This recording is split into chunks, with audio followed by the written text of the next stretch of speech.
there, kids. Welcome to the Child of Mecha live stream. I'm your host, Tim, the one and only Child of Mecha, and yeah, look at that. Look at that. Look how nice that is. Look. Would you look at that? Look at that. Yeah. Hell yeah. I don't know, man. I'm super jazzed about this shirt. This shirt has like instantly become my favorite t-shirt that I have. And not just because it's Mecha Army, obviously I'm biased with that, but like just the quality of this shirt is super, super nice. And I'm really quite excited about it. It's soft, but still heavy. Not like heavy, it's a medium weight, but it just has that feeling, that kind of quality of a heavy t-shirt. It's super comfortable. I'm really, really kind of psyched about it. Yeah. And then the hoodie is so fucking good. The hoodie I got yesterday is actually the same model. I actually have bought 3 just blanks from, I think it was like Hobby Lobby back a year or 2 ago. And I just needed, some plain hoodies and stuff. I didn't have any at the time. And so come to find out, it's the exact same model. And I wear those hoodies like constantly through the fall and winter. The gray one is just kind of like my bum around the house hoodie, when I'm kind of dressed down and everything. And same exact quality, super soft, feels like you're wearing a blanket. I fucking love it. Love it. So I have a feeling you guys will love them too. So I'm really, really excited to get the store re-going and everything. Yeah, so I'm thinking maybe a couple weeks before it's fully live. Yeah, man, it'll be good stuff. It'll be really, really good stuff, and I can't wait. It really feels kind of like the pieces are starting to come together, I think. It feels that way, anyway. So we'll see, right? We'll see. But, yeah, it's nice. It's just so nice. It's comfortable. So, yeah. But anyway, real quick, before we start, our good friend Charles, he's over there on Twitch, and he posted some links for us. SCA reenactment fighting 1-on-1. We have YouTube links, you guys. We have YouTube links. So, without any further ado, let's take a look at this because I'm super interested. So, let's go to display capture here. All right, so here we go. Here is the video. Let's get it going and see what this is all about. This is only a minute long, so let's see what we've got here. Oh shit, look at this. Oh my god.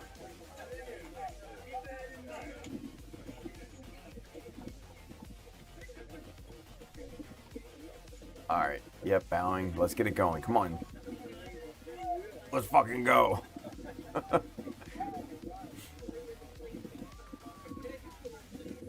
Aw. They hugged. Now they're about to beat each other's asses. Watch this.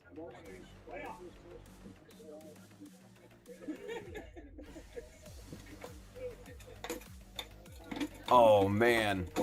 What?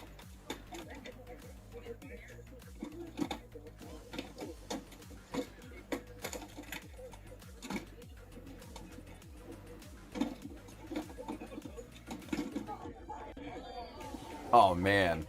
Alright, that's cool. Yeah, I'm sold. And then there's another one he sent. And this looks even what? Like this looks insane. Like a full-on melee. Let's see what we got here. What? Holy crap.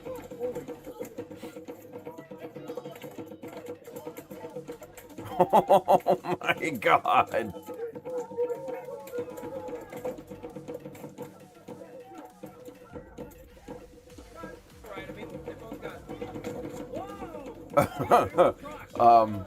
Charles says, I know the guys in purple. Holy crap. I mean, look at this. Imagine being in the middle of that.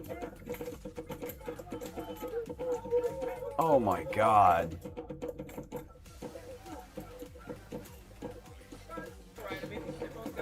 But imagine, like, just imagine that being, like, real back in the Middle Ages and everything. Holy crap, dude. Wow. Holy crap. Charles, man, thank you, dude. This is awesome. I gotta look at this. I gotta look at more of these videos and everything. So I'm gonna leave these up. I'm gonna bookmark these for later. And yeah, I'm feeling like I'm gonna have a rabbit hole moment. I'm gonna be going down here much later. But holy shit, buddy. That is awesome. That is so fucking cool. Holy shit, dude. Yeah, see, this is what Charles is getting into, you guys. That is amazing. And like, I know a little bit about it. Like, you know, when you saw the video, I guess when the two guys went to their knees and Charles, was either one of those two you? Like, let me know. Or if that was just some random, you know, two guys fighting it out. Like, if it was, like, was that one of those you? No. Okay. Aw, boo. We need to get footage of you actually fighting. That's what I really want to see. Like, just beating the shit out of some dude. That would be fucking awesome. But regardless, man, that is so damn cool. Yeah, I'm definitely going down a rabbit hole and wasting a lot of time today. That's a definite. That is a definite. Oh my god. Woo, boy, oh boy. Yeah, fun stuff, fun stuff. All right, so you guys, that's awesome. So yeah, really, really cool. All right, let's get it going here. Let's see, who do we got? Let's start with the chat. We got Brandon. He says, hey everyone, been a while. What's going on, Brandon? Good to see you, buddy. Brandon posted the second part of 0 Parts Given on the community tab. So if you guys haven't seen it, go check it out. And let's start participating. Get into it. It's going to be good stuff. Bill says, hey all. As I just posted in the community tab, my nephew and I are sitting down to work on plastic. Nice! Stream will be on, but I probably won't be very active in chat. Awesome, dude. No, that's perfectly fine, man. Enjoy your time with your nephew, man. That's special, dude. Hell yeah. Really cool. Mikey Dawson, what up, dude? He says, afternoon, everyone. We got Loren saying morning, everybody. We got Apex Nerd checking in. What's going on, fellers?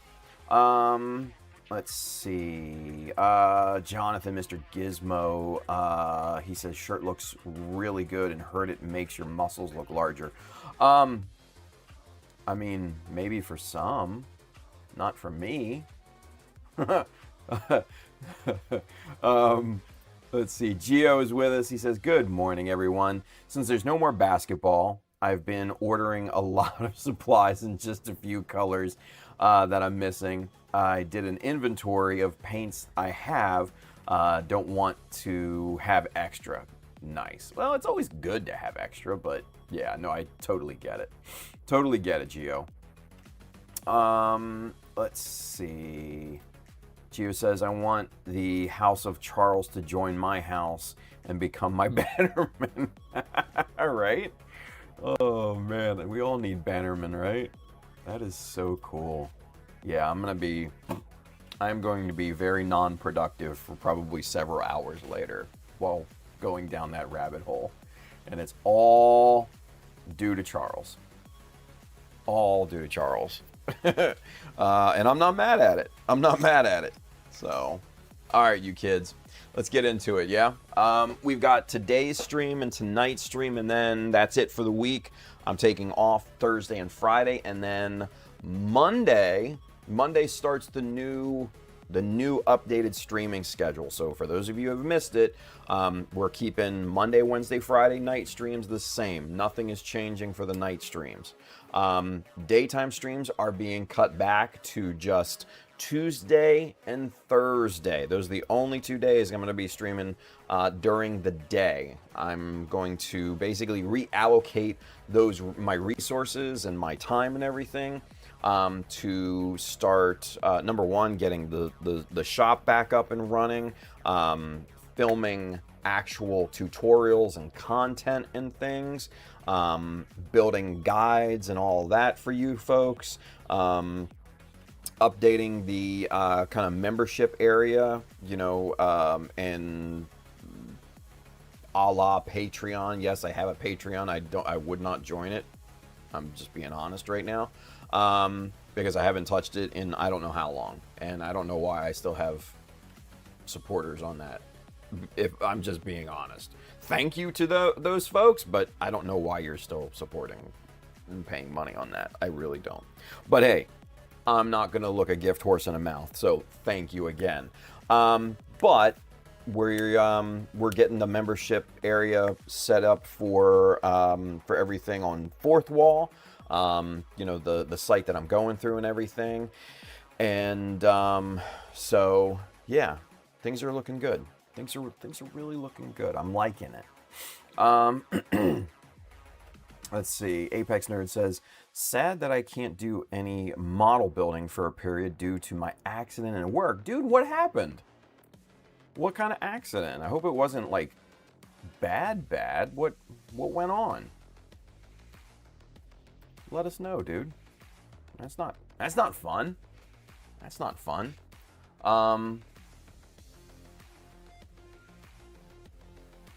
Let's see. Oh yeah, there's eSwank is with us. He says this is awesome, referring to Charles' videos and everything. Very cool. Good deal. All right. So we'll check back in with Apex Nerd here in a moment, once we get a reply from him. But hopefully you're okay. There we go. Let's see. What do we got?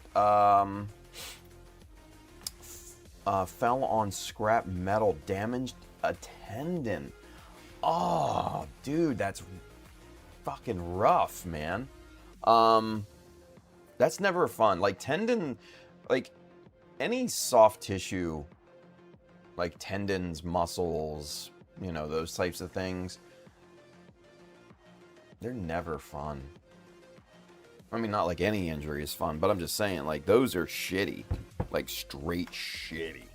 So, dude, I hope it's a quick recovery. At very least, you're hanging out with us and, living vicariously, at least, silver lining, I guess, right? Right? Rundus is with us. What's going on, buddy? He says tendons take a while. Yeah, they do. Several months at least. So, whew, man, that's rough, dude. That's rough. Sorry to hear that. Oh. All right, kiddos. Let's get into it. Let's go Super Zoom. And let me get a drink of water here before we get into this thing here.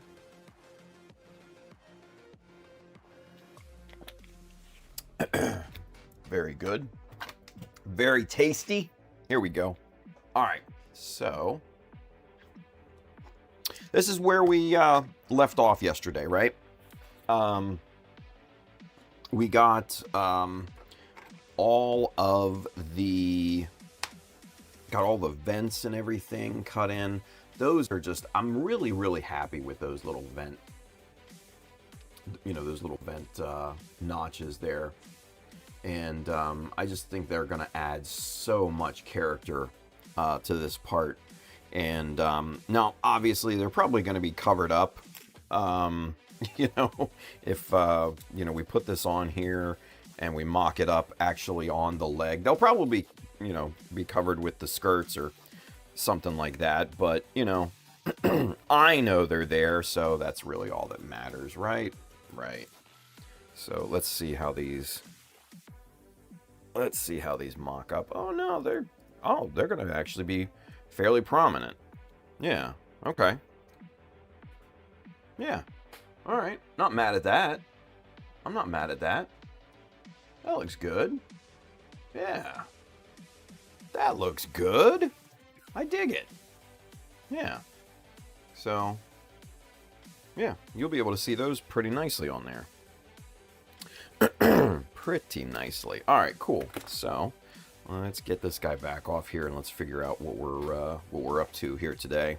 We're probably just going to be doing some more detailing and things, especially on the front, plastic strip here, and make that look nice. Let's see. Hey, Foxy's with us. What's going on, Fox? He says, hello. Excuse me, I made it again. Sorry I haven't been on in a while. Dude, you never have to say sorry. Never say you're sorry. Like we always say, life be lifin', right? To quote our friend Bailey. Life be lifin'. So, and then, here's Apex Nerd. He says, if science existed earlier on Earth, I'll have a new cybernetic forearm and hand by now. Right? Oh, shit, dude. Man, take it easy. Recover. That's the most important thing. Recovery is obviously the most important thing. Rest and, making sure you're eating and all that good stuff. Making sure the body is getting everything it needs to heal and recover. And so that's the most crucial part. So speedy recovery, dude. Speedy recovery. So, all right.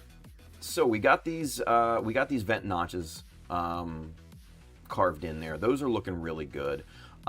We got you can kind of see it up here in the light. We got those panels carved in there, front and on the back. You can see them a little bit there, but yeah, those are both there. Those circular details, and then we got the little notch down here. I'll put the other one on the other side at some point, but not going to do that right this second. So, but yeah, this is all looking really good. And then I think real quick to start off with, we're going to do a little cleanup work here, because what I did was I went ahead and filled this little line here underneath that kind of trapezoid shape. I filled that back in with super glue, and let me just real quick, this is all cured and everything. Let me just try and get this cleaned up here.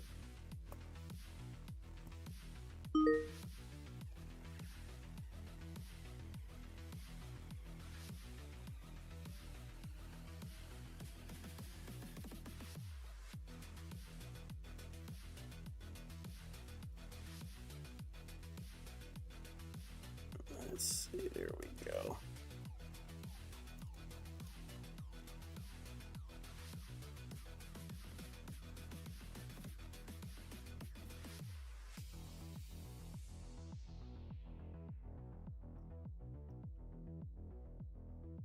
All right, there's that.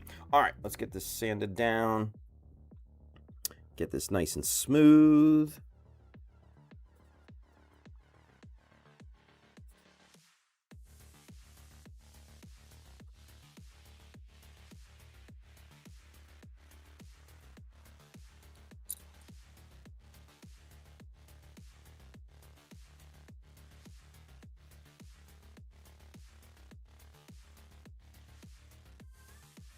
There we go. That's what we're talking about. Yeah. See, there we go. Now that's much better. Yeah, that's much better. I like that look. All right, cool. So, let's just make sure everything is nice and even here.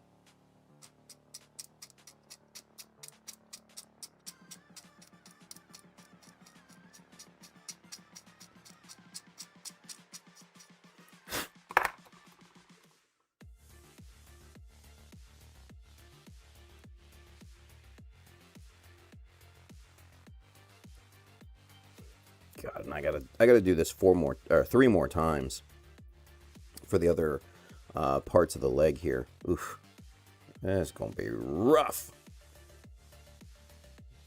but it'll be worth it. It'll be so worth it, because I think the detailing we're doing on this is really good. There we go. Yeah, that's nice and smooth now. Let's get a higher grit sandpaper in here to get that really nice and smooth.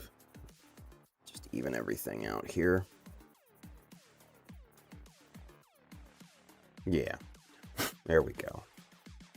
And by evidence that there's no dust in that line, we know that that is completely filled in now and looking really good, right? So that's a true telling point. If it doesn't have any dust in it from sanding, good to go. So that's looking nice. That's looking nice. Okie doke. Now then, let's get to actual work, yeah? All right, so let's figure out what we want to do with this strip here. Probably just something fairly simple. You know, I look to the Blue Destiny leg for kind of inspiration and everything, right? And because the Blue Destiny has, you know, kind of a similar strip down the front of its upper leg to hide that seam. And what I did was glued little strips down each side of the, you know, the main strip, right? Which is this piece. And I think that looked pretty nice. We may go for something like that. Now, the important thing to remember here is we need to make sure that we have proper clearance from the knee part, right? So that's about what we're working with in terms of clearance from, you know, our new kind of kneecap, if you will. So we got a pretty good amount of space there. I don't want to go hog wild, but we got a decent amount of space. So here's what I think we'll do, right? Let's get this off of here. Let's do a little design work.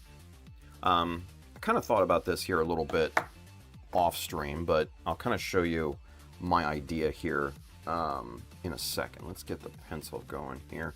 All right, so what I think we'll do, I don't want this to be super big, so I'm thinking at this point probably 0.5 millimeter strip on top of this. That'll raise this overall piece a full millimeter off the surface of the you know, leg armor here.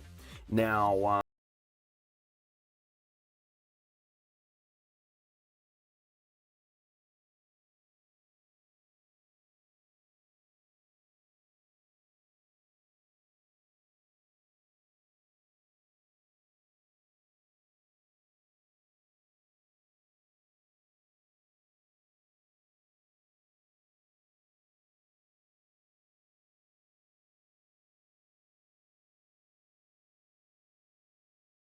right?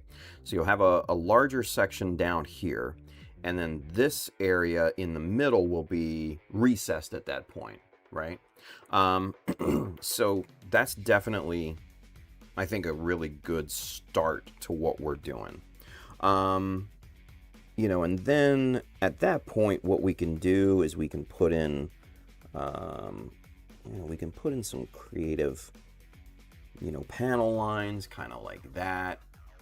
And then down here, maybe raise that just even a little bit more, right? Just a hair. Nothing crazy, because we don't want this section to collide or limit the knee in any way, shape, or form, right? So maybe kind of what we do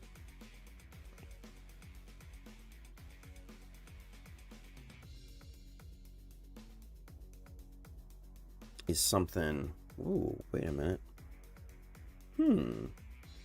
That actually might look interesting there.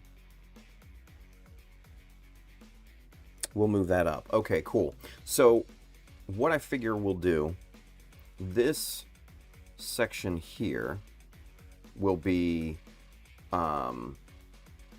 basically a positive, you know, an addition to the layering.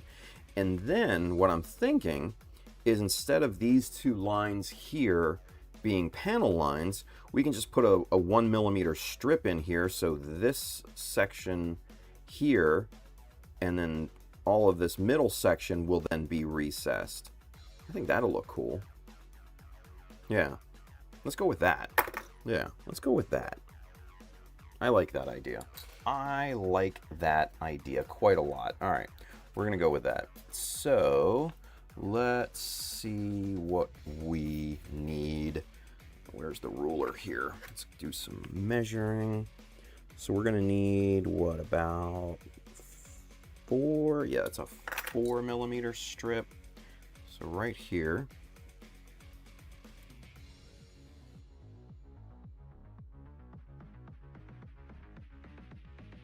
Okay. All right.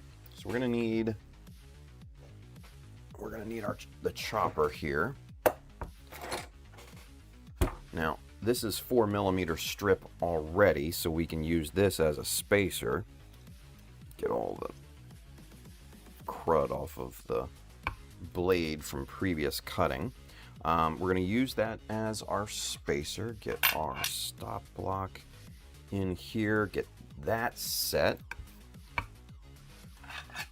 And let's go back to this camera too, so you can get a little bit of a better view. There we go. A little bit better. Alright, so we need to square the end of that strip. Boom. What I'll go ahead and do is cut the plastic for both sides, and then I can just set this strip off to the back and save it. Alright, and then what we'll need for the 1mm strips, what are we looking at here? We'll go 14mm. That'll leave us some extra, but we can trim that down to fit, so that's not a big deal. All right, so get our trusty L square here, and we said 14. Right about there. It doesn't have to be exact for this, because we're gonna trim off the excess at a later time, but don't want to waste a ton either, you know what I mean? So, all right. Do I have 1/2 mil by 1? No, that's 1/4 mil. That might be it. Or is that 1.5? Yeah, that's 1.5 by 1/2 millimeter. I think I found it. That looks more like what we need. Yep, 1 by 1/2. Excellent. All right, cool. So we got our little strip here. Square that off. There's 1. We're gonna need 4 of these strips. There's 2. There's 3. And there's our 4th. Excellent. All right. Perfect, perfect, perfect. All right, so we have the kind of raw materials here at this point for this little endeavor. And anything else we need, we'll get to it when we get to it. So what I'm gonna do first and foremost, put those 2 and that guy right there. I'm gonna put the other ones off to the back on the backstop here. Now let me just make sure these are the exact same size, because this is going to be important.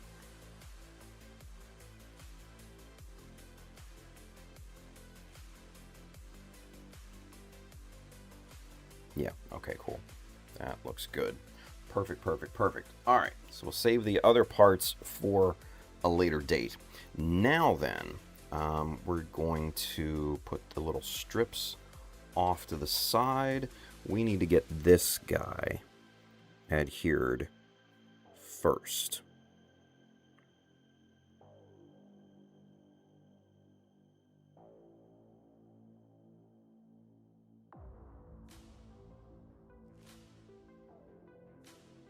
Just like that.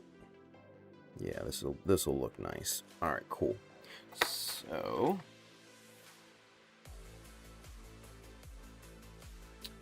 let's use some plastic magic, because this is a smaller surface area.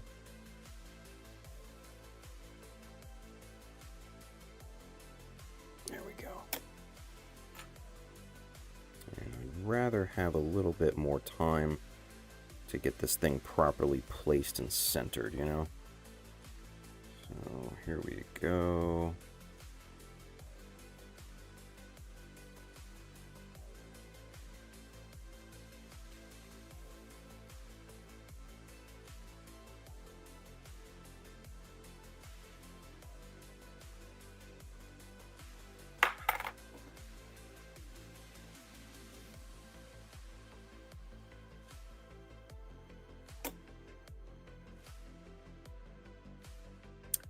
So, one thing that I'm gonna do with this, because it needs to,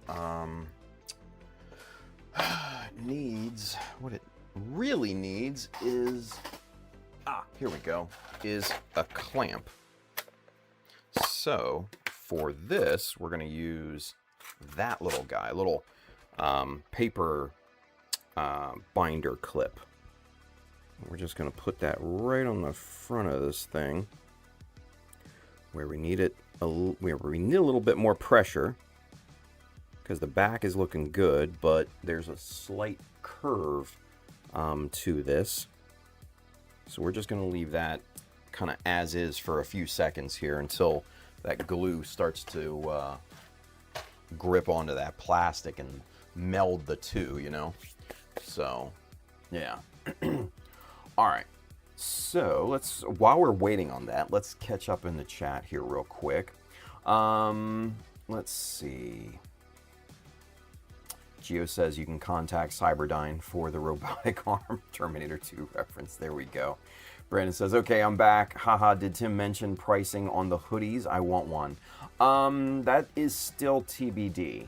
That is still to be determined at this point. So, like I said, I wanted to get the samples first, and then I'll think about that after, basically. Hey, look at this. Frankie's with us. He says, I hope I see this at SCGMC this year.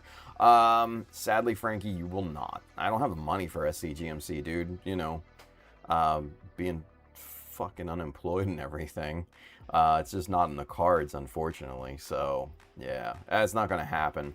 And you probably won't ever see this in person, because this is actually a gift, and I'm going to be sending it to, you know, the person once this is done. So, yeah, I don't think many people are going to be able to see this in person, unfortunately. Just one of those things. So, Apex Nerd says, if I buy a robotic arm from Cyberdyne, it will become self-aware and kill me in my sleep. Jesus Christ. I hope not. I hope not. All right, let's check this, because that should be enough time for this thing to grip, and it did. Excellent. We got good squeeze out on all sides, nice and even. That's what we want. That's perfect. Excellent. All right. So now what we'll do is move on to the little strips here. And let's see. Excellent. Yeah, we got about a good 2 millimeter of overage on that. I'm not.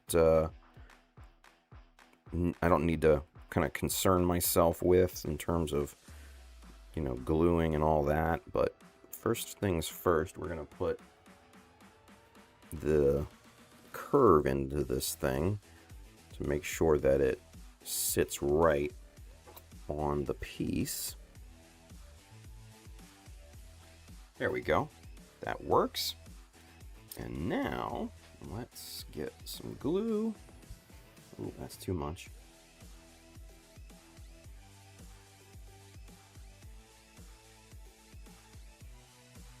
Yeah, we're gonna have a good 2mm overhang on this thing, so not too bad, not too bad.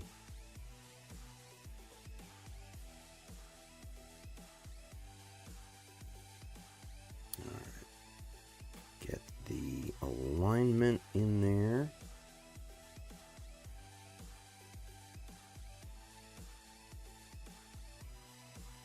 We're going to need a little bit more glue up near the top because it is not gripping. There we go. Now we got it. Get a little bit right there on that seam.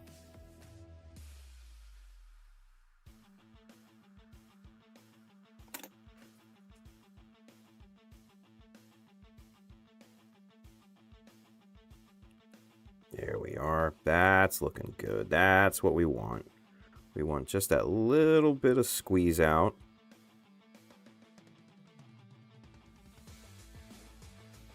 That's when you know everything is welding together.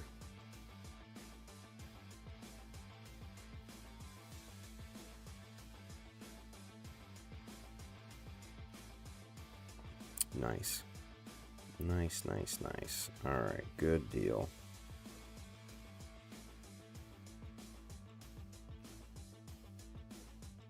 Just check the overall alignment here. Now, one thing to do is when you want to get something like this really dead straight, use a straight edge and just push into it just a little bit. And that will get that nice and straight. There we go. Very good, very good. All right, do the same thing to the other strip here. Let's put a little curve in this bad boy. Bad boy.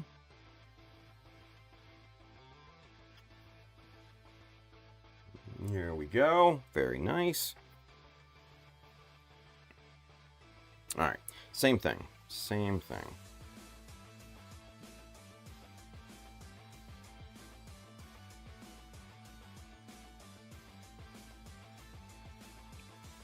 All right, got a little bit more glue on it, this strip, as opposed to the other one here.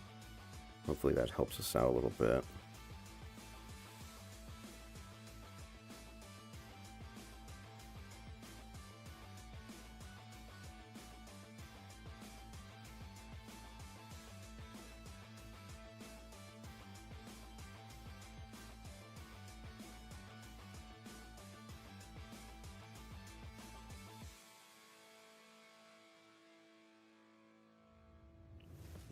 Alright, we got some pretty decent squeeze out on both sides, it looks like.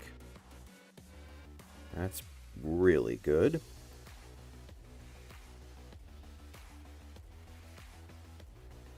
Just get that strip properly aligned there. Now what I want to do is get just a little drop right there in the connection of this piece. Right there on the side.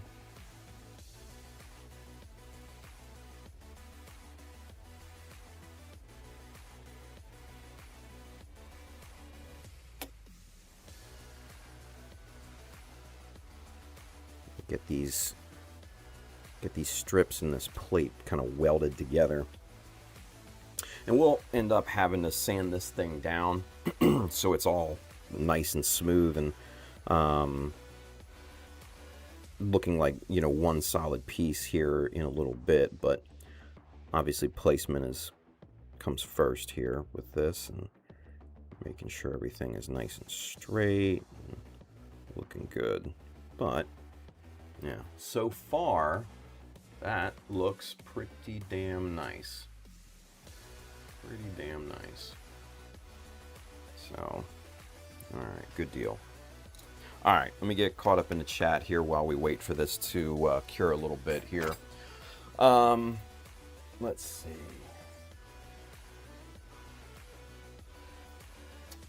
Let's see. Frankie says, okay, so what you're saying is that I gotta raise money to get you out here, bet. I wish, right? I'm gonna go rob a bank real quick. Nice. Nice. Nah, man, like I said, I don't think it's gonna happen, dude. Like, money, you know, money. And I'm not gonna charity my way out there. That's not gonna happen. Brandon says, let's get the people that run SCGMC to have Tim out there on their dime. Oh, no, I wouldn't do that. Yeah, this guy, right? Yeah, nah. Classic Frankie, right? For real. Jesus. Let's see, Brandon says they need a person to hold a class or something, I'm sure, haha, or a guest judge. Oh, they got plenty, man. They got plenty out there. Plenty of people. Brandon says, man, I feel like I'm so behind on this build. The last few weeks have kicked my ass mentally.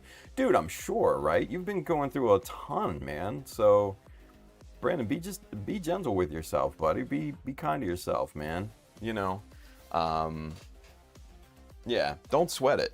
Don't fucking sweat it. You know, that's why we live stream on YouTube, you know, is so that, you know, those are saved in perpetuity, right?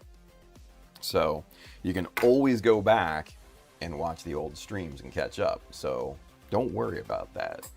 Like, you know, like Bailey says, life be lifin'. You know what I mean? Life be lifin'. Anyway. All right. So let's check in with our parts here.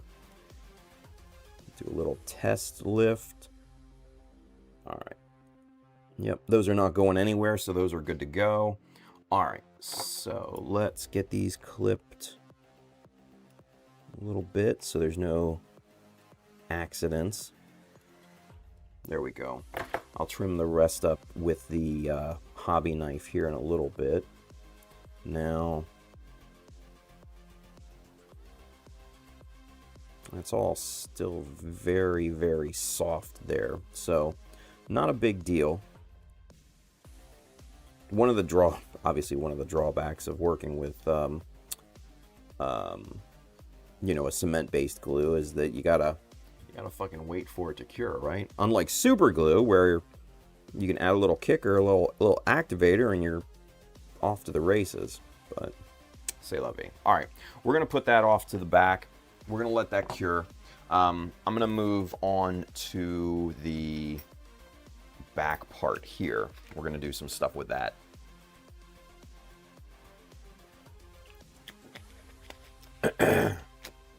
Very good. Very good. All right.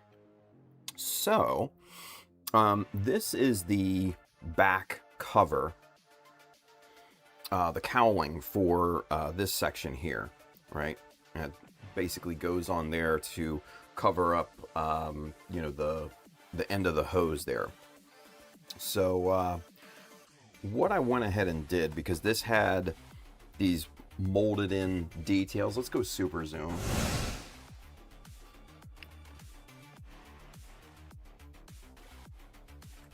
There we go.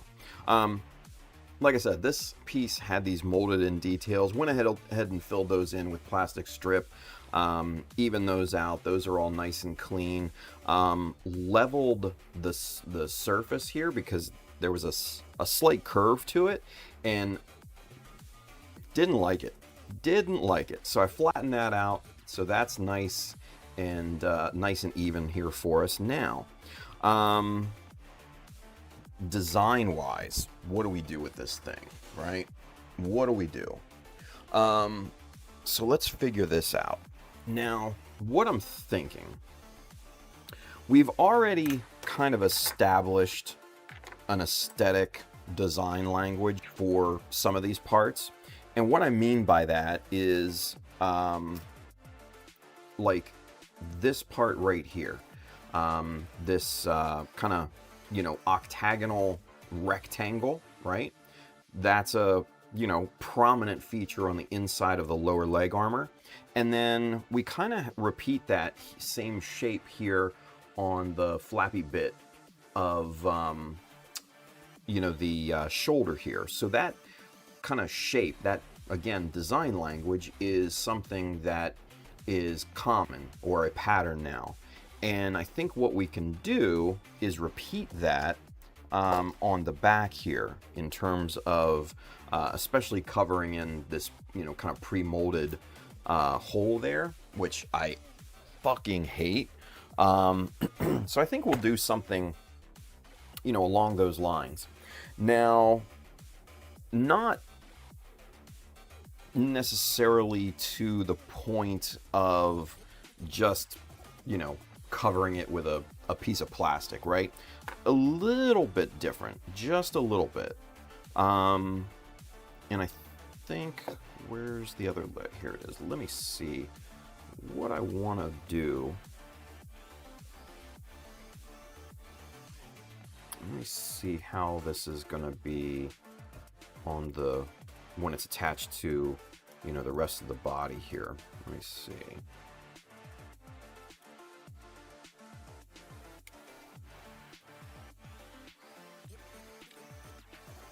All right, so this will be partly covered by the back skirt, which is, perfectly fine, but you'll be able to see it a little bit better in profile. But yeah, for the most part, when the average person is looking at this is gonna be covered by the back skirt mostly. You'll be able to see it, and then obviously, in different, dynamic poses, if the leg is swung out a little bit more, obviously you'll be able to see it a little bit, in greater detail. But, for the most part, this is gonna be covered up by the back skirt. So, not a big deal. Which basically means, I don't want to put a shit ton of effort into this thing either, So what we're gonna do is repeat similar to this, kind of a rectangular shape there, right? Just real quick. Let's get caught up here. Frankie says, I was expecting the "we have a question" voice to say super zoom. Yeah, dude, I didn't want to repeat that, honestly. And Frankie, here, let me show you just real quick. I actually lowered the volume of "we have a question." We have a question. Because it was blowing people away, so yeah. But Apex says, don't say "flappy bit." It reminds me of the Billy Baz wound I have on my forearm. Oh no! Fuck, sorry about that. Frankie says, don't say "flappy bit." It reminds me of my ex. Holy shit. Oh man. Yeah, I think we've all been there, right? Good times. I miss it, right? Hell yeah, dude. Hell yeah. So, alright. So, yeah, what we're going to do, let's see what kind of width in terms of strip we need here. I think 4 mil, maybe. Is it too big? I don't know. Let me see what 3 mil looks like here.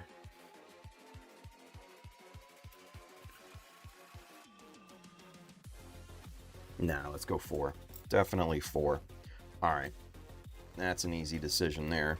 So let's see what we need in terms of length. We're going to need, let's go 15 millimeter to be on the safe side. Let's go back to camera 2. So you guys can see this setup here. All right. So get that out of there. L square, setting it at 15 millimeter. Just like that. Again, doesn't have to be super accurate because one of the sides is going to be overhanging. So get that stop block locked in. And then we're going to need 2 pieces of this. Let's get it squared up first, just to be on the safe side. 1, 2. Good deal. All right, so we're not done on the chopper just yet. We need to put our angles on this thing. So first and foremost, we lower the arm, set the 45 right up against the blade. That's important. And then we get our stop block out of here. And then we need to determine what size bevel we want on these corners. I'm thinking we repeat the size bevels that we have on here. So that would, I believe, be 1 mil. Yes, 1 millimeter. So, easy way to do this is to grab a 1/4 millimeter strip, right? 1/4 millimeter strip. One of these guys here. And what we're going to do is we're going to set it on its end here, right up against the blade, and then cram the stop block right up against the strip.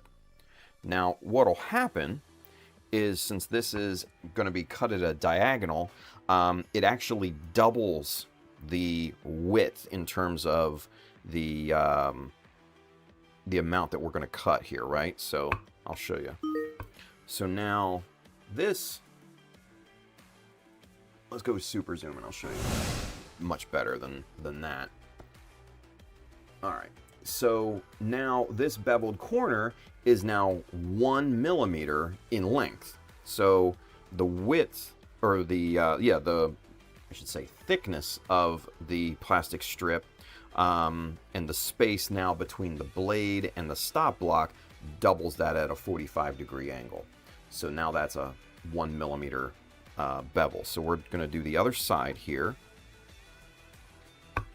There we go. And that's all we're going to do on this strip. We're just going to do one end. So let's do same thing on the other side. 1, 2. There we go. All right. So we got our twins. All right. Chopper's going off to the side. There we go. Bring this guy back in here. We're going to put this strip off to the back here because we're only going to be using one currently. And right there. And now what we're going to go ahead and do is affix that right down the center, almost to the edge of this piece, right? And I'll show you what I have in mind here in just a little bit. But yeah, that's, in terms of placement, that's going to be really, really good. And then, like I said, we have, a decent bit of overhang there. So we'll cut that off, wrap that around the top edge, basically strap that over. And that'll all look really cohesive there. So really, really good. All right. So now, with that, let's try to get some centering guides here for me, so I know exactly where to glue this thing. That looks to be probably about 1.5, 2 millimeters there. So what I'm going to do is I'm going to grab my 2 millimeter scribing jig. No, I'm going to grab 1.5 because we need to compensate for the thickness of the pencil lead, right? So we're going to go 1.5, and we're going to put some marks on this thing. And this is going to help me when it comes to placement. Right there. We're going to do the same thing on this side.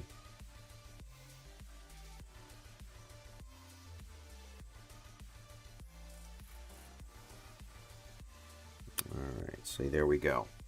We got our marks there, right? Do I want to go? Yeah, I want to go wider.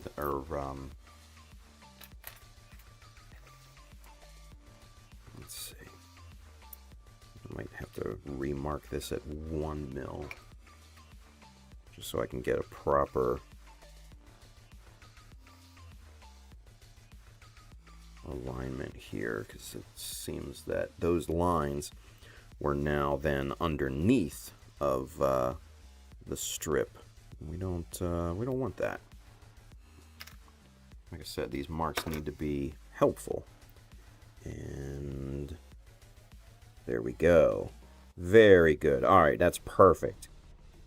That helps me center everything. Excellent, excellent, excellent. All right, so before we do that, let's just clean up these beveled corners here real quick. And we're just going to square these off with the little God hand file there.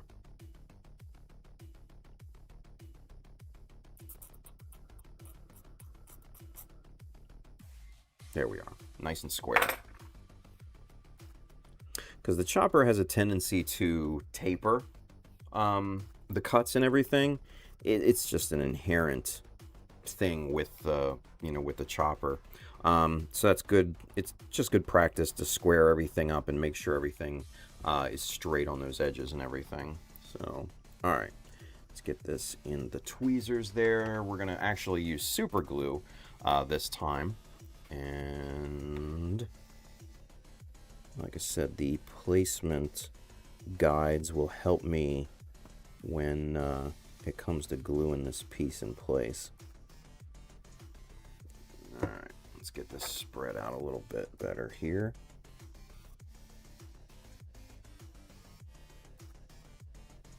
There we go. Very nice. All right, go time.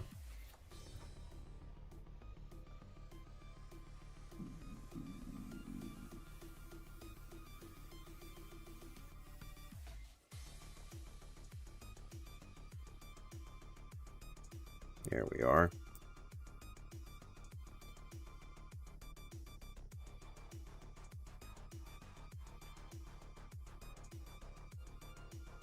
Yeah, very good.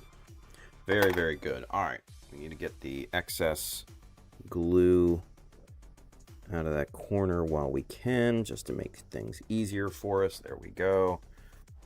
Get that off to the side there.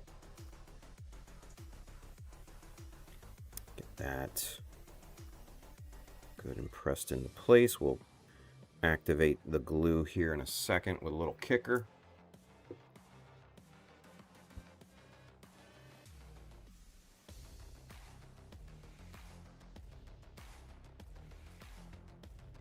There we go.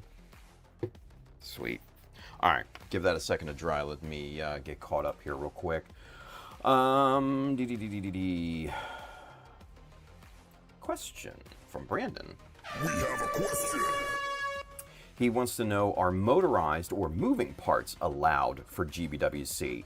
I believe they are. I've seen them before in the past. You know, they would just be a feature just the same as anything else. Now, I think for dioramas, it would be, you know, probably more appropriate, but, you know, depends on, you know, kind of what you had in mind. But, yeah, I mean, I don't remember there being any stipulation against it.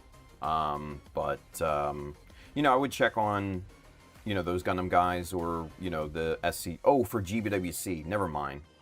Shit. For GBWC, I'm thinking SCGMC. Sorry. For GBWC,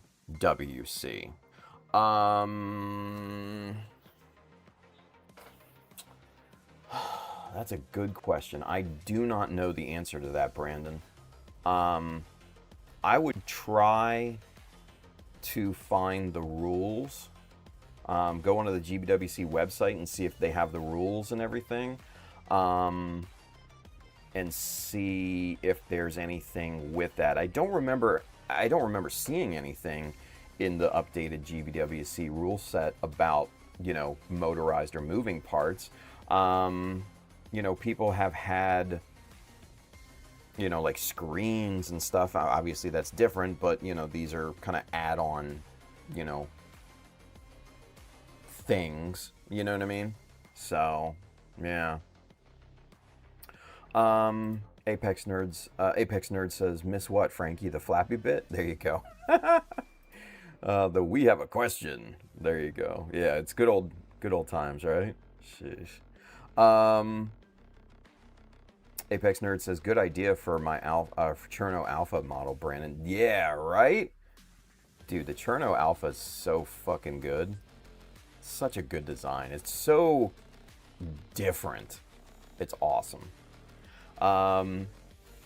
Bill's nephew here. Yo, what's up? What's going on, Bill's nephew? Hopefully you're having fun. Oh man, that's good. That's good. Let's see. Jonathan, LOL. For SCGMC, pretty much anything goes. Yeah, exactly. Gizmo says also there will not be GBWC tournament for 2026. Bandai is reviewing the competition's format, and the next event, the 14th tournament, has been pushed back to 2027. Yeah, fun time. So rules being changed. Hopefully they're fucking going back to, the old rule set, which was gave people a lot more freedom, because after all, Gunpla is freedom.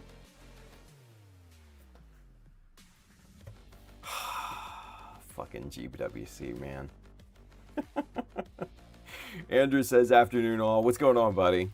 Brandon says, I was just curious. Found some old micro servos and motors, nice, from micro RC planes used to build, and figured it would be easy to integrate into a model. There we go. Freedom! Oh, right. How fucking dare you say that, right? Well, see, I'm just... Hear me out. By saying that, I'm putting it back onto Bandai at that point, right? Because if Gunpla is freedom, then we should have the freedom in GBWC to use option parts from other companies and decals, especially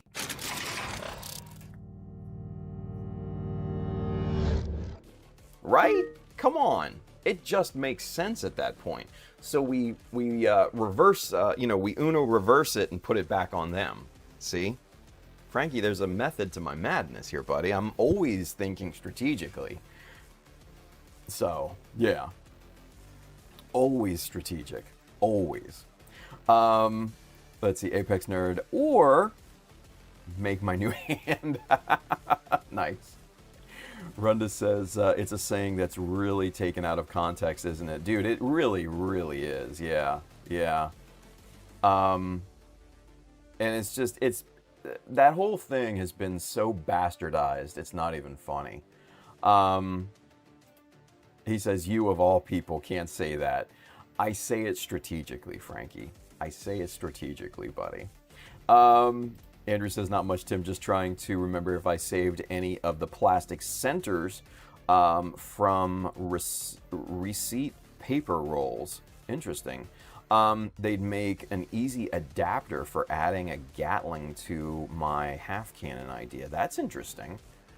So, for those of you that don't know, like the receipt rolls, they actually have like these kind of plastic tubes in the middle. They're not like, paper towels or toilet paper where it's, that flimsy cardboard. I mean, these are like, styrene rigid tubes, and they're actually very interesting looking as parts.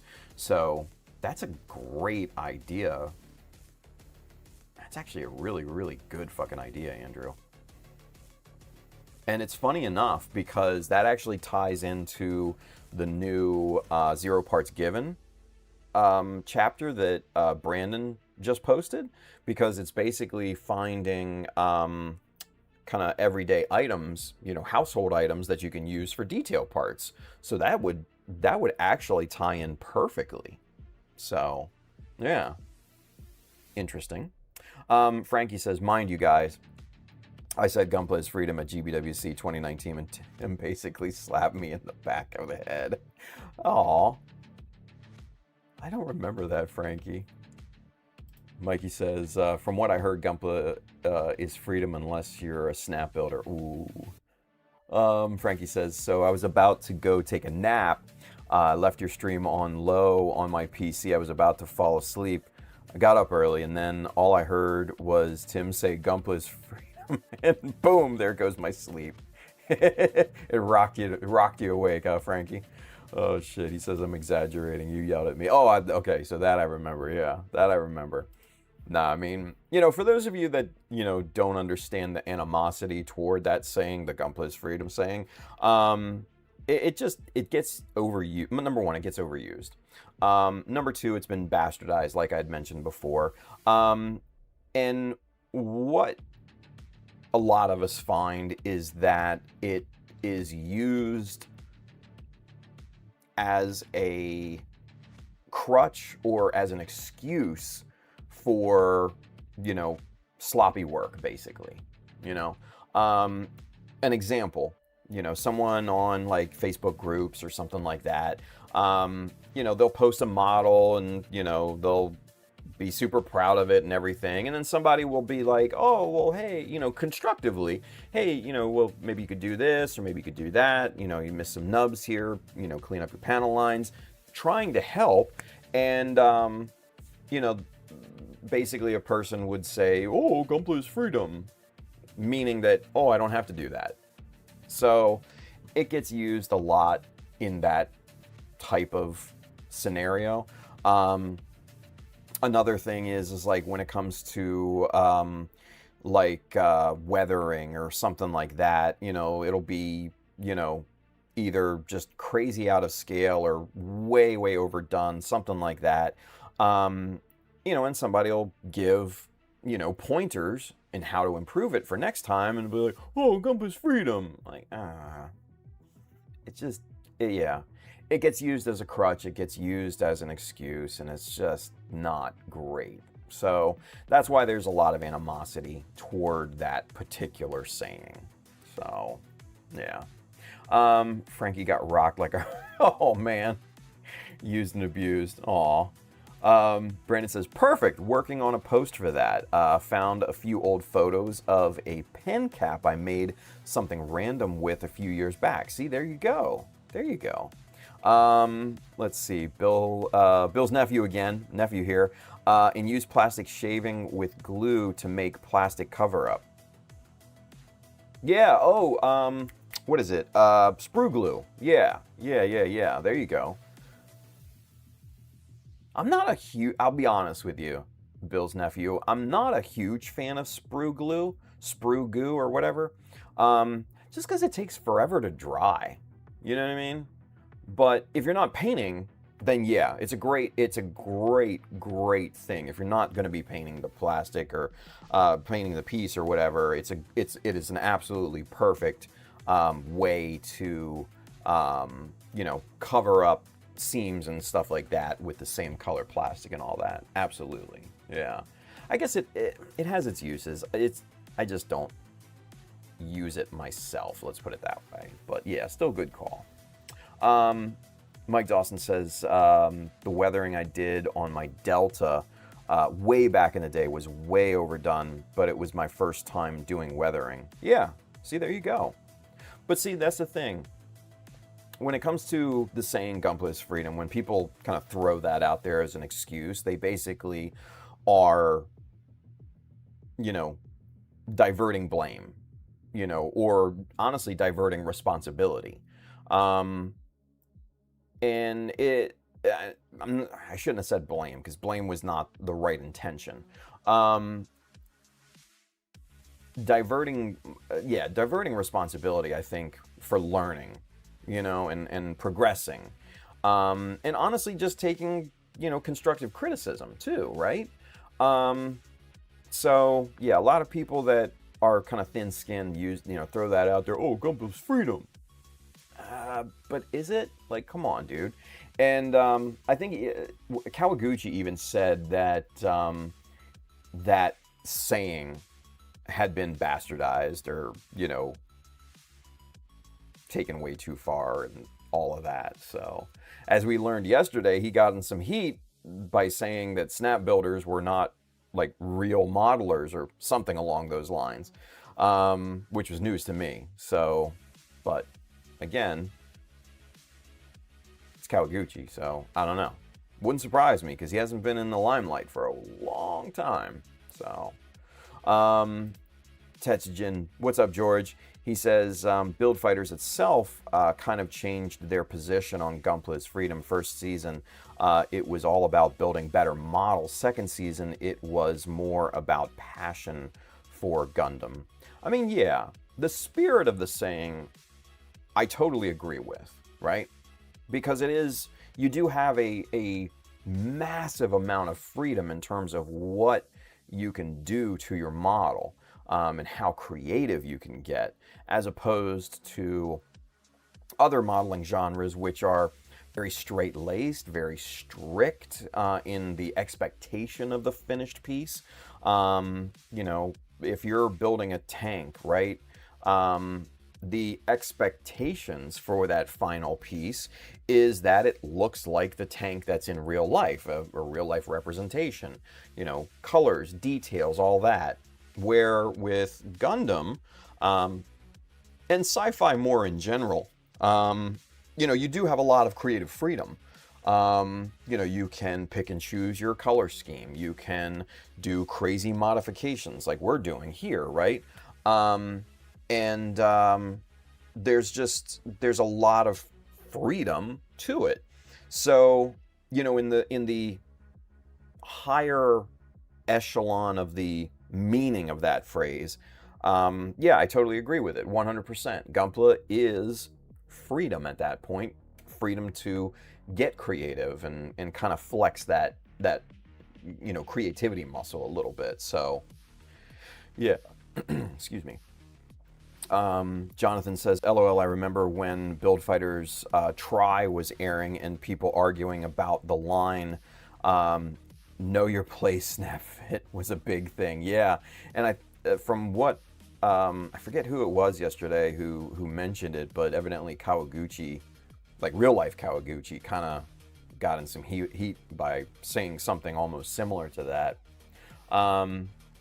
Bill, looks like actual Bill, me. Gunpla is freedom was meant for the guy who builds the Gundam with wooden parts and make it look like a wooden statue for GBWC, not for the GBWC entry with the nub still on the pieces.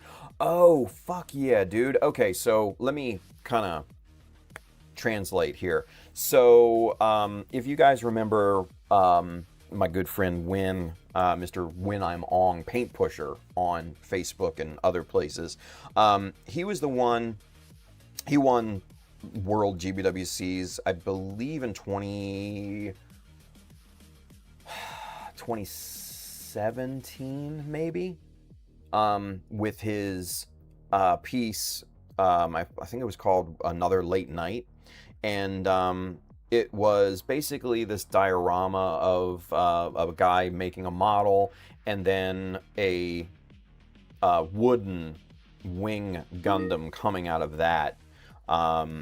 And he painted it to look like wood and everything, and it was very creative and very just original. And it kind of set the tone for GBWC for, you know, a few following years after that, and he royally fucked me on that because I blame him for the pendulum swing in that kind of diorama, super creative, you know, direction when I entered, like, you know, airdrop, which was super technical and precise and everything, and I'm just like, Win, you motherfucker.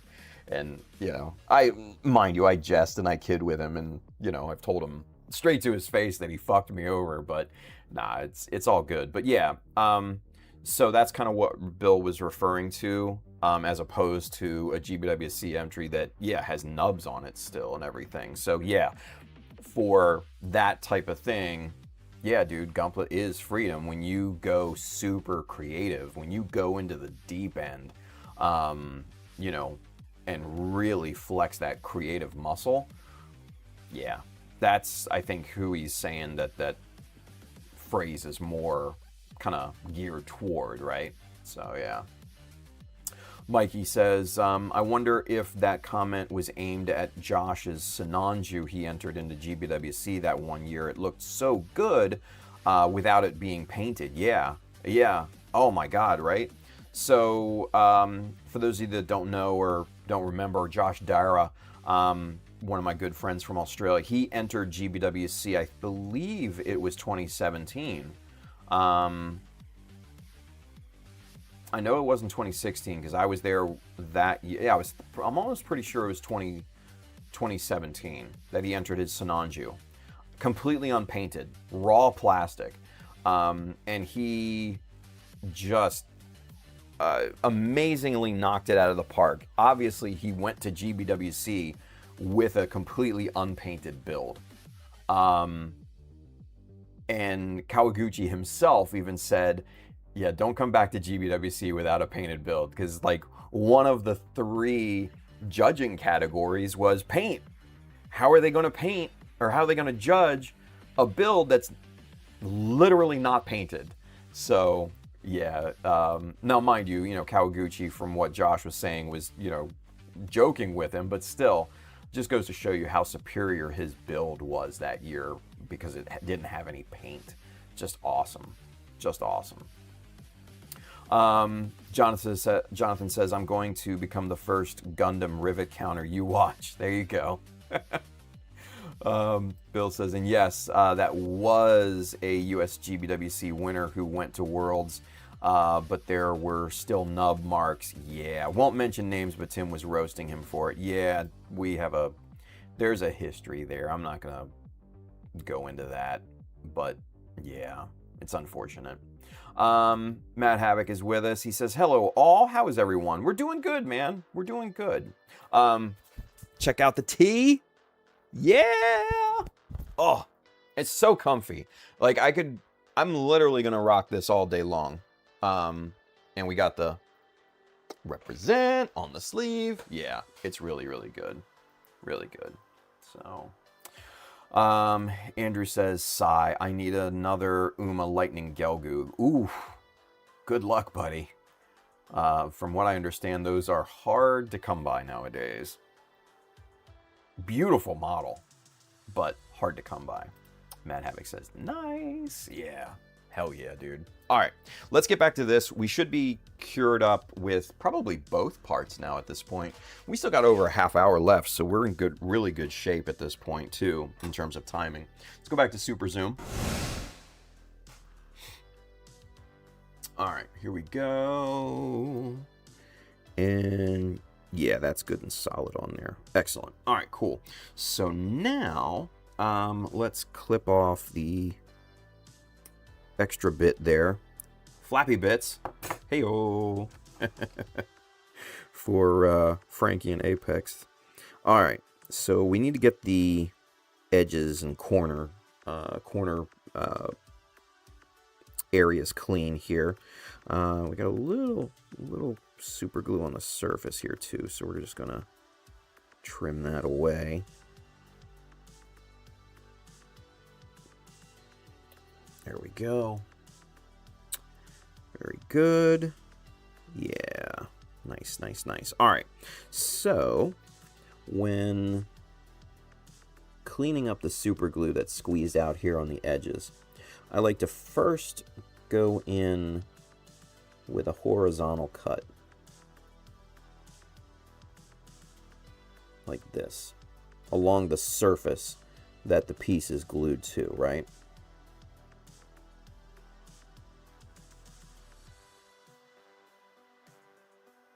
Man, there was a ton of super glue squeeze out along this thing. All right. And sometimes, look at this. Sometimes that glue will just pop off just like that. You know, just like a little ribbon there. You see? There it is. And sometimes it'll just pop off like that, right? But sometimes you'll have to come in and do a vertical cut, right?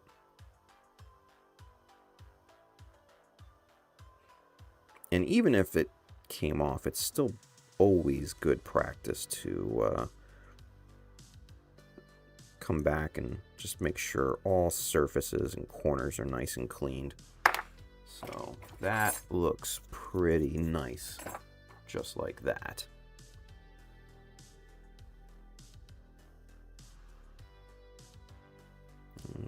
This edge looks clean. This edge is clean.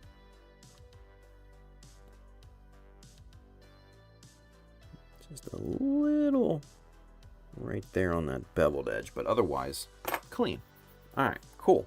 So now there's that. Now what we're gonna do, like I said before, with this strip, is we're going to strap this over the top side here. So we need to trim this up so we can do that real quick. So we're going to first get as much of the excess off as possible without going super close to the surface here.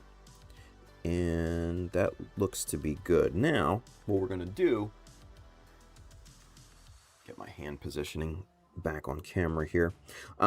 We're going to let the knife kind of rest on this surface here and kind of just trim the piece to the surface, right?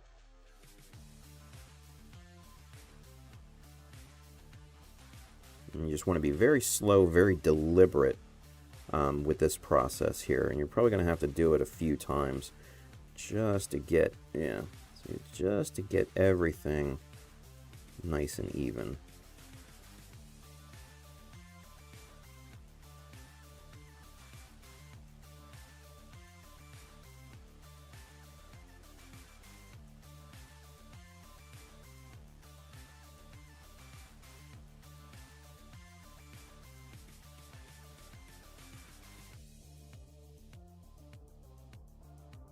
There we go. All right, so that looks pretty good. Now, to really get that fine tune, I'm just going to bring in my little jeweler's file here. And just file these surfaces nice and even. All right, so there's a little, still a little super glue right there that I can feel that's not quite perfect.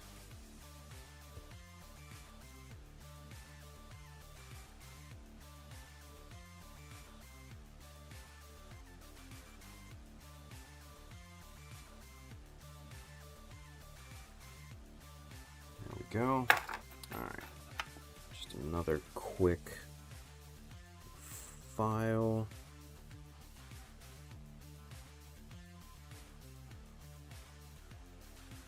Yeah, there we go. Nice and even. All right, perfect. Perfect, perfect, perfect. All right, so now what we got to do is we need our, again, our 4mm strip in here, and we're just going to start wrapping this around, right? So we're going to need a few pieces of this. Just like that, and there we go.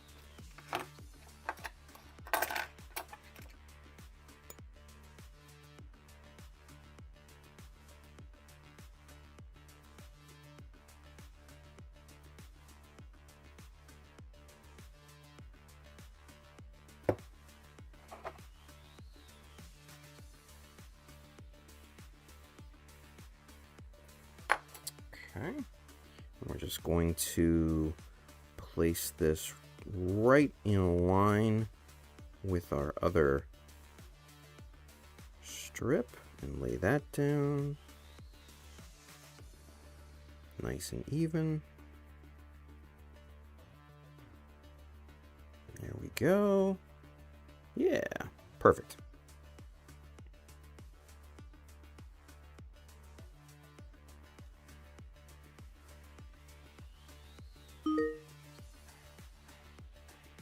All right, excellent.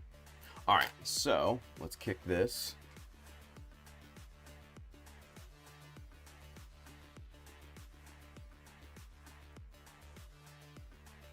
All right, give that a few seconds to cure properly here.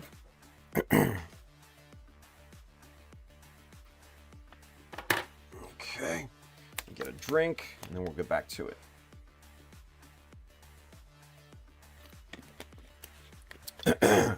Alrighty, Let's see.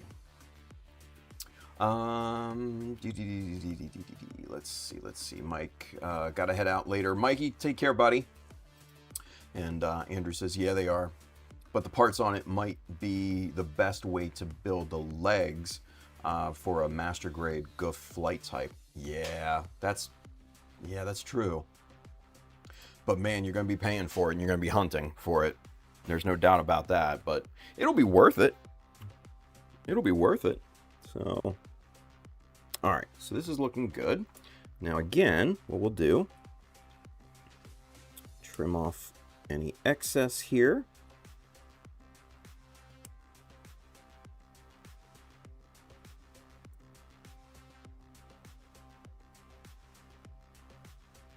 Just like that. And then again, we're going to trim this up here with the surface. And this is basically just your classic, you know, strapping technique that I've used so many times before. And now, mind you, I did not develop this technique. This was, you know, developed by one of my favorite modelers of all time, Mr. Motu Asumi. Love his work. He's probably one of my bigger building inspirations. He built for Hobby Japan magazine back in the day, and just, yeah, huge inspiration for kind of my own style and everything, and just fell in love with his work as soon as I saw it. So highly recommend. All right, that looks pretty good. We're gonna do a little bit of finish work here with this. We're just gonna put this on the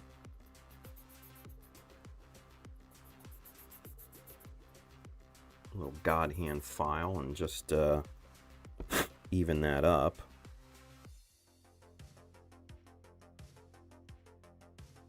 Little gap there where there's no super glue, and I'll work on that later. I'm not gonna deal with that right this second here, but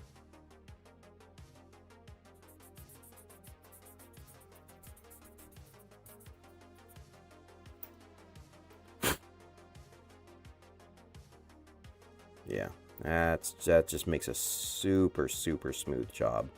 Love that little God hand file thingy. Probably one of my favorite tools that I inherited from that dude. Really worth its weight in gold, I swear. Alright, so we're going to do the same thing for this edge here.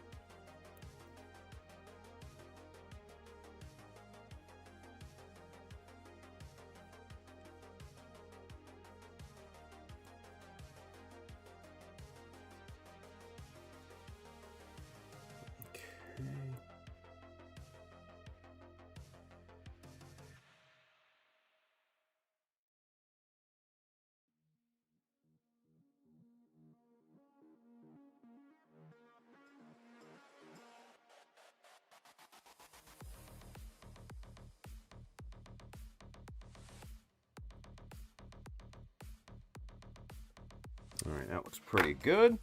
All right, get the file back out here.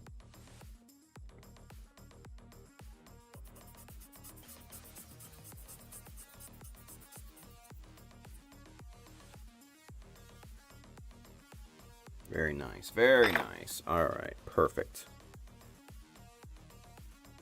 And then we'll do that process one more time here.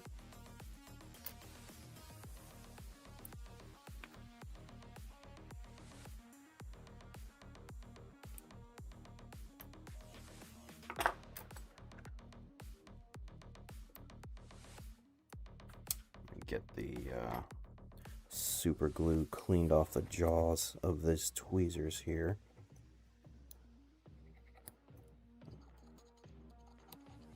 Here we go. Away she goes. All right. Again, a little bit of super glue. Boop, right there.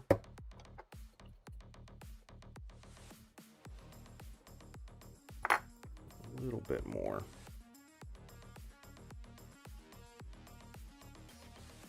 There we go. Now it's nice and covered. All right. And then we'll do that same process here to this surface.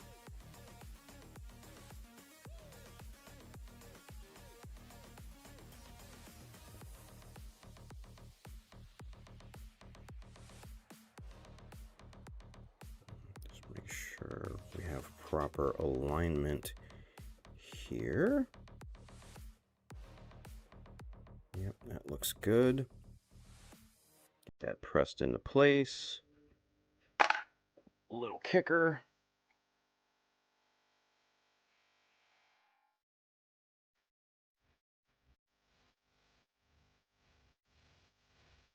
There we go. All right. Get the excess wiped off of here. And let's get this thing trimmed up.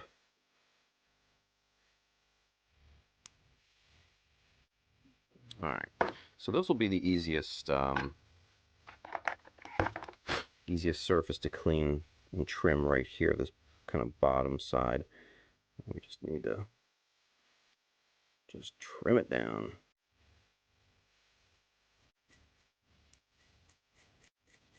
There we go. That's easy. All right. So now this last edge here, we'll do the same thing as all the other sides. Just get the excess trimmed off first.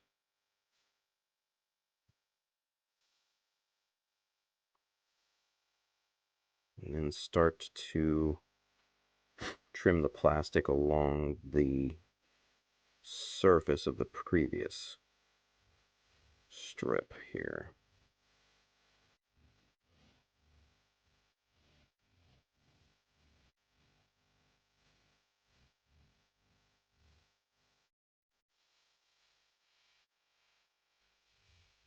All right, that's looking pretty good.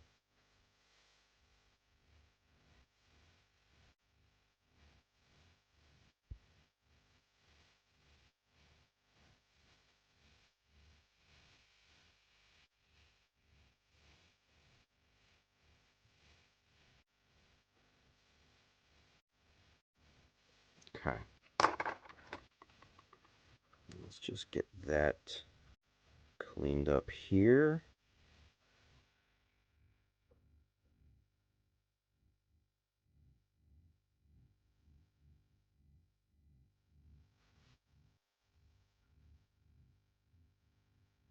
Nice. Seam is clean.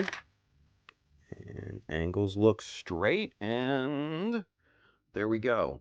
We have a perfectly strapped over part there with that 4mm strip. That looks good. All right.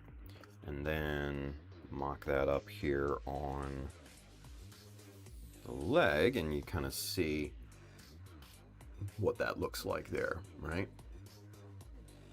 Very nice. Very nice. Very nice indeed. I like it.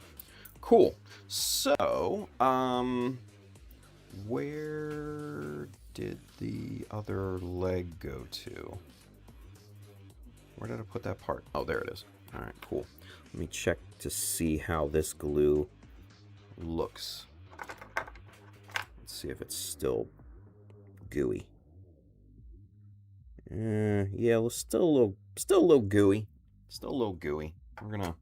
We'll save that for another time, maybe. What time is it? 15 minutes. Cool. All right. So, first things first. Let's get this outline scribed and get it really looking like a separated piece here.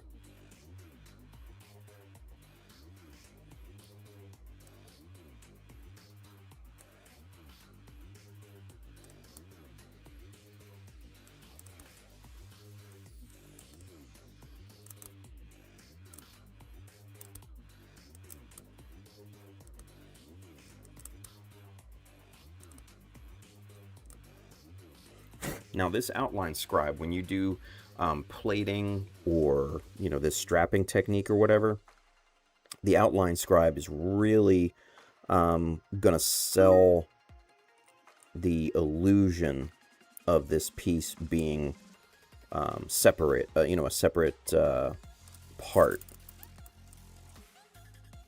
because this is going to add, you know, obviously a shadow in terms of, you know, the panel lining fluid and stuff like that getting in here. It's really going to help separate these two by the look of it.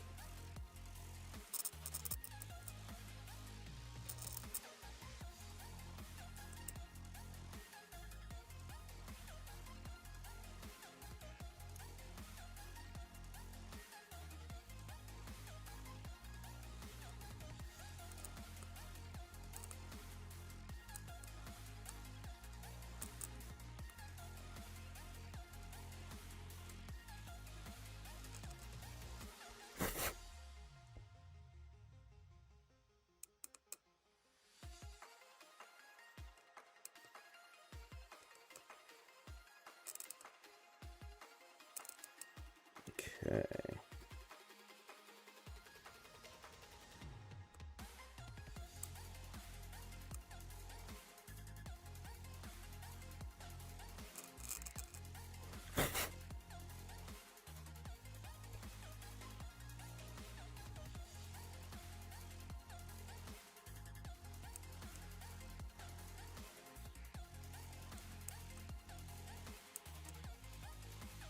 Since we cleaned up the edges of this from, you know, like super glue squeeze out and everything, this whole process of outlining, outline scribing this makes it just so much easier,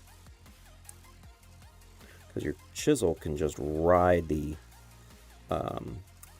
you know, the outside edge of the piece that you're outlining, obviously, and yeah, it just makes for a much easier process.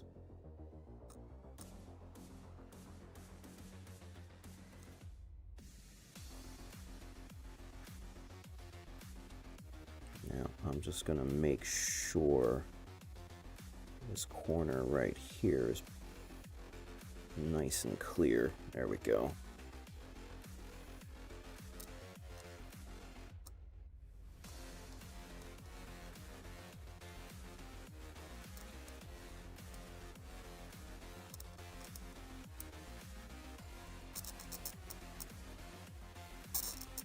There we go.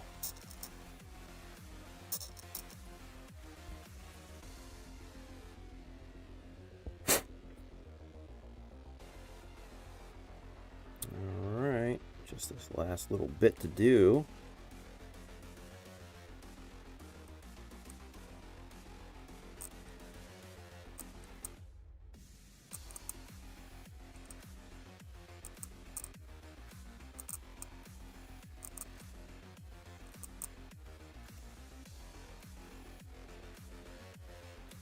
Alright.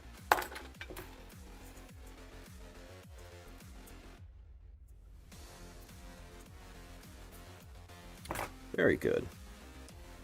Very good. Alright, so there you can kind of see how that looks really quite nice. Very happy with that. Very happy with that. Alright. Let me get caught up with the chat here real quick, you guys. Let's see. Andrew has a question. We have a question. He says, how would you go about making rounded strapping for the Zaku 2 shoulder pad? I know how to do straight strapping, but how would one do the rounded interior edge?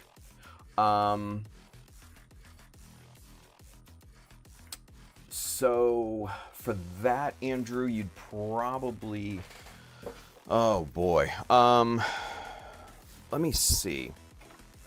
Let me pull up a picture real quick. 1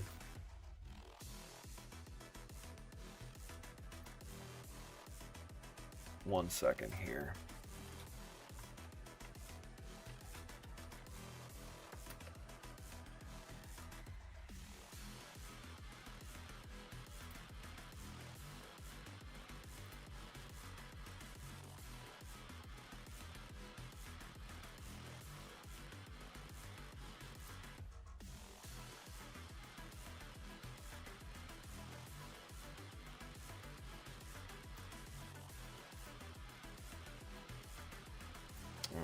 let's see. Here we go. That looks good. Okay, so Andrew, clarification on your question. Let me go display capture. All right, so when you say strapping on, and I'm assuming you're meaning this, you know, the rounded shoulder with the spikes and everything on the Zaku too. Now, when you, let's see, on an interior edge, do you mean like around here, like around the very edge of the shoulder? Like, how do you mean? I'm not 100% clear on what you're, you know, the location that you're asking at this point. You know what I mean?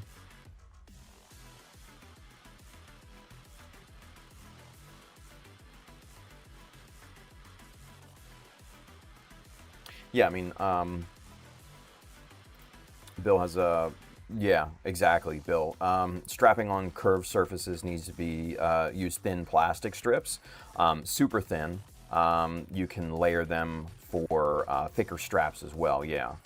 And here we go. Andrew says, yep, that's the shoulder around the edge. So around here, right? So what I'm thinking, so basically what you would want to do is kind of wrap it from the outside down along the edge and then to the inside of the shoulder. Is that kind of what you're thinking, Andrew?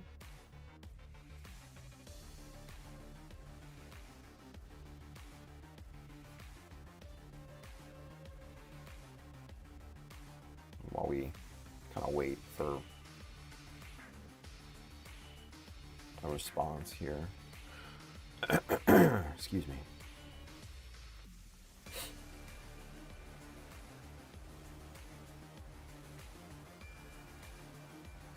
Okay, here we go. Around the shoulder, like making it look like the DOMs that have the strapped pad. Let me see.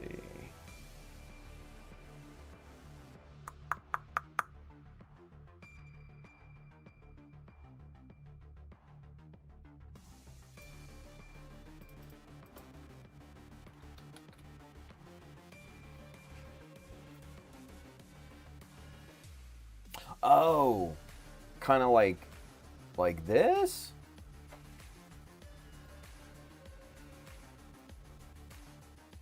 Kind of like the Tropin? Like around here is what you mean?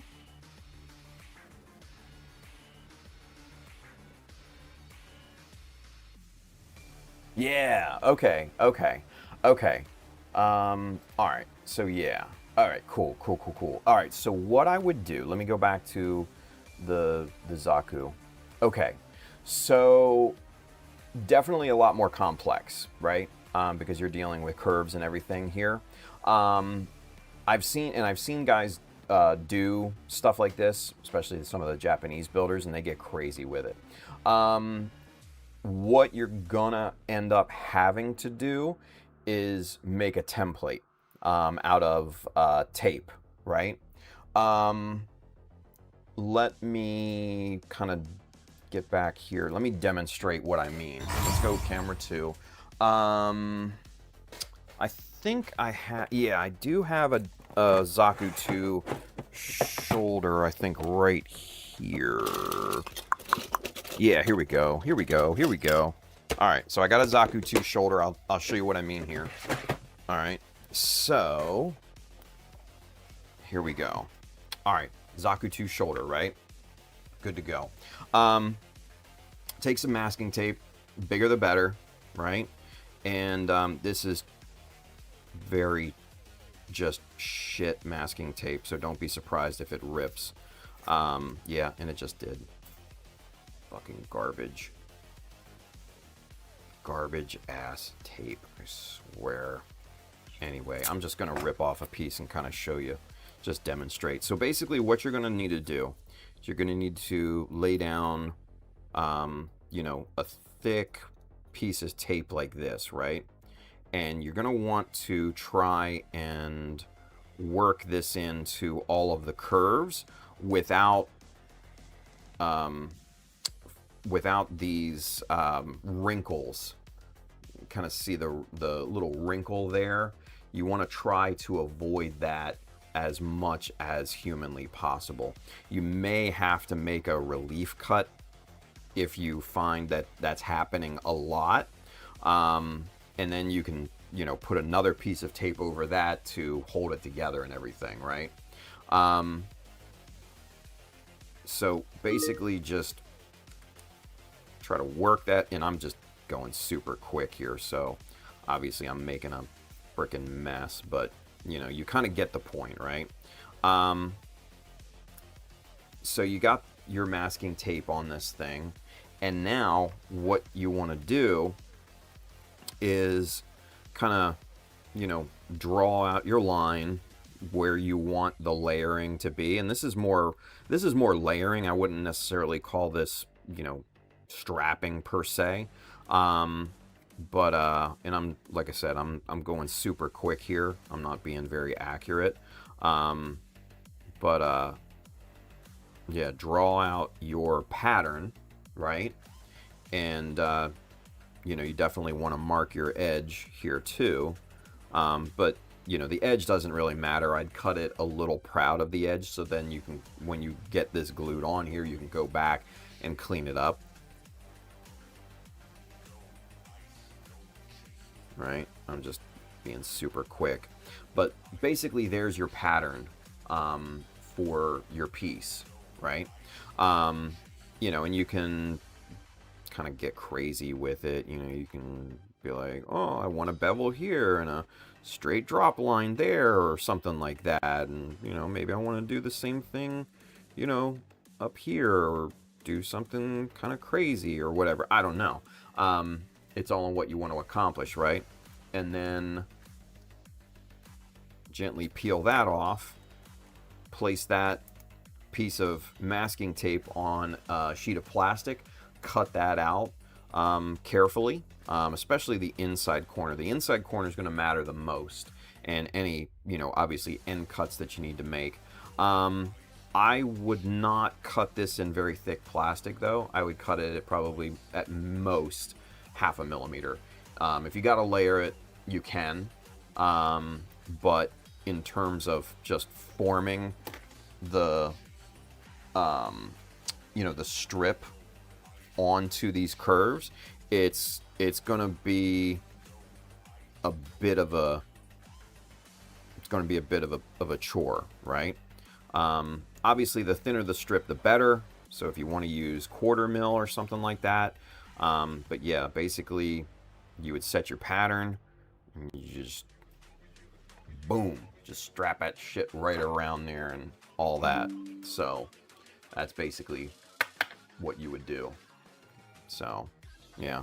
Make you a pattern, buddy. Make you a pattern. That's my best advice for that. Yeah. Let's see. Brandon says, just uploaded 0 parts given number 2. Excellent. So that's gonna be on the community. Very good. Very good. Andrew says, I'll see if I can find one of those register rolls to add a picture of, just to give people an idea. Excellent. That's awesome, dude. Hell yeah. Gio says, I want your guys' opinion before we clock out of here. Yeah, definitely, dude. That's what we're here for, Gio. He says, this is going to be regarding my next project, Real Great Suzabi. I have to test the Mr. Color Black 1500. But the question is, We have a question. when you do your own panel lines and the water slide goes through the panel lines, do you still put the water slide, you know, over the panel line? 100% absolutely yes, without a doubt. Because I did this with the Hummingbird, Geo, and let me show you what I would use, right? So basically what you want to do we'll put this off to the side. Let me see. Say for instance, you know, just using this part as an example, right? Say for instance you wanted to, you know, lay a decal across this panel line, right? You do your panel lining first. You do your, you know, your Tamiya, you know, panel liner or whatever, you know, method you want. You do that first, and then the decals come after that. So lay your decal like you normally would with anything over your panel line. Let it dry, let it cure completely, and then once the decal is completely dry, come back with a sharp knife and just cut the decal right on the panel line. And then you can use something like microsol, or I know Mr. Hobby makes a decal softener as well. But basically this is going to soften the decal, and it's going to get those edges that are now cut to conform to the panel line. And this just basically, it melts it into the panel line, and it does a beautiful job. Like I said, I had to do this on the Hummingbird's shield because I had the big, you know, Grim Reaper crest going down the shield, and it was literally cut in half by a panel line. So let it dry, cut it along the panel line, put this on it, waited, you know, a few hours for it to, you know, do its thing, and man, it worked flawlessly. So if you have these, you can get in pretty much any local hobby store, or if you have the Mr. Color version or Mr. Hobby version, you know, those work too.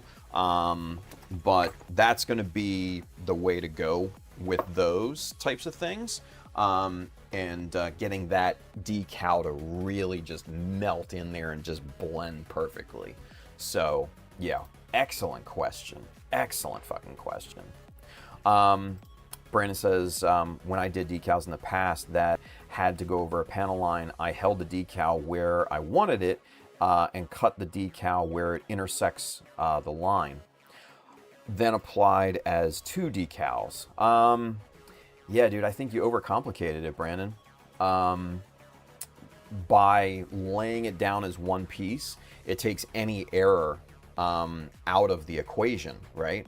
You just come and just lightly cut that decal across the panel line, and man, the alignment, you know, stays 100% perfect. And then you only have to do all that, you know, like one time too. So, yeah. Little overcomplication. It obviously you get to the same result, but you know, yeah. By laying it as one piece, you avoid a lot of that complication. He says you might be able to apply it across the line and then cut it after. Yeah, exactly. There you go. George says Zaku is mentioned. Ears perk up. There you go. George is a simple man. He hears a Zaku and he perks right up. Bill says strapping on curved surfaces need to use thin plastic strip. Yeah, we actually, I think I read this. Yeah. George says your mouse pointer isn't pointing at the robot. What are you indicating? Oh, sorry. I was probably pointing someplace. I was probably on OBS and pointing. But yeah, you get the gist. Yep, that's the shoulder around the edge. Okay, cool. Yeah, we read that. Juno! What's up, everyone? What's going on, dude? Good to see you. And there's Brian, too. Hello, gents. Just popping by. What's going on, guys? Yeah, we're about to punch the clock for today. Or for now. We'll be back on later tonight. Andrew says I was going to go thin for it, just enough to show as all the noisy fairy squad look like the shoulders have strapping around them. Thank you, Tim. You're welcome, buddy. Yeah, just go super thin. You'll be in good shape. Foxy says, bye, everyone. See you later. Fox, thank you, buddy, for tuning in, hanging out with us. Come on back. Let's see. Gio says, I have the blue and green bottles from Mr. Color. So, yeah, you got the softener in the set. So, yeah, you're good to go, Gio. You're good to go. Excellent. Sweet! We're caught up. Good timing. Very, very good timing. All right, so with that being said, you guys, we're going to be back on later tonight. We are not going to be working. We're going to be, tonight is tool time. We're going to have our tool episode, and we're going to talk about tools. And I'm going to ransack my tool drawers and pull out all the tools and show you exactly why I use them, how I use them, the philosophies behind as many as we can get through. So yeah, so tool time tonight. Tune in for that at 10 p.m. Eastern U.S. time. And yeah, well, I think we're going to have a lot of fun tonight. It's going to be very good talk. Hopefully not, you know, a huge amount of banter, but yeah, we're going to be talking tools tonight, you guys. So come on back if you're interested in that. Let's see, Brandon also, everyone 0 parts given number 2 is up and live. Go read it, go take part. Should be a pretty easy one. You know, this week, just find something like a you know, like a part around the house that you can use for detailing or something like that. Like Andrew gave a good example of you know, those cash register rolls, and that's a really good idea. Really, really good idea. I've seen people use like you know, those like really, really cheap you know, shavers, you know, like the yellow handle ones that are like $1 a piece that are super cheap. Well, those handles are kind of like ridged, and I've seen modelers, especially like single media, cut those up and use those as detail parts, which are really, really cool.